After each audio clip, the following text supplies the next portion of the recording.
Imagine you live in a world where a time machine exists and people are able to freely use it whenever they please. You, for an unknown reason, decide to travel back in time and assassinate your own grandfather, ending your bloodline earlier than intended.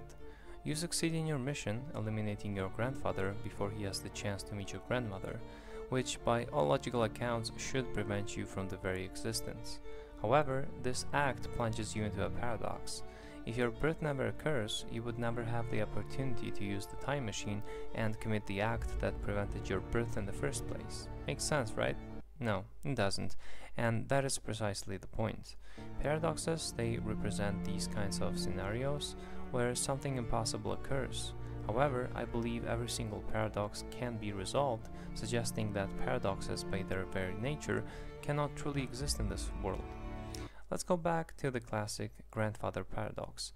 Even though events described earlier seem to be contradicting each other, I and many others would argue that both events could happen at the same time.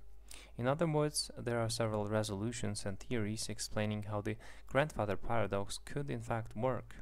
For instance, there is a multiverse theory according to which every time a new decision is made, a new universe is created for each possible outcome. So if time travel to the past was in fact possible, the act of killing your own grandfather could create a parallel timeline where you would never have been born. However, the original timeline would stay the same. There are numerous explanations as such. However, since time travel remains beyond our current technological capability, there is no way to know for sure. So the solution to the paradox could simply be that time travel to the past is not possible at all. Now, one of the most influential philosophers of the 20th century, Willard Van Quine, would describe the grandfather paradox as falsidical. In his book, The Ways of Paradox and Other Essays, Willard suggests that the nature of the paradox could be divided into three main categories: falsidical, veridical, and antinomy.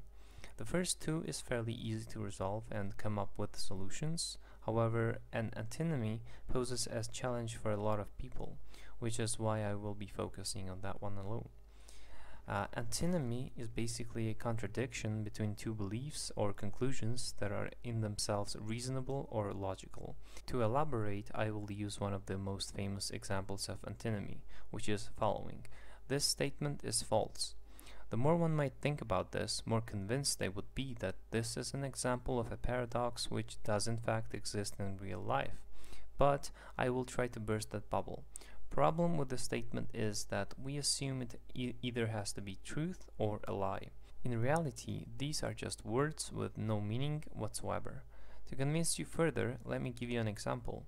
A well-known character from the Star Wars, Chewbacca, speaks a made-up language, which doesn't really translate to anything, and it sounds like gibberish as well.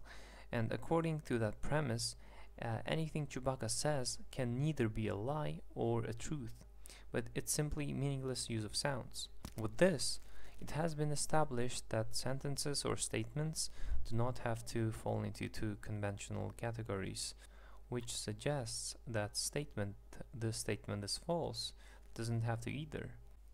So what's the point then, one might ask?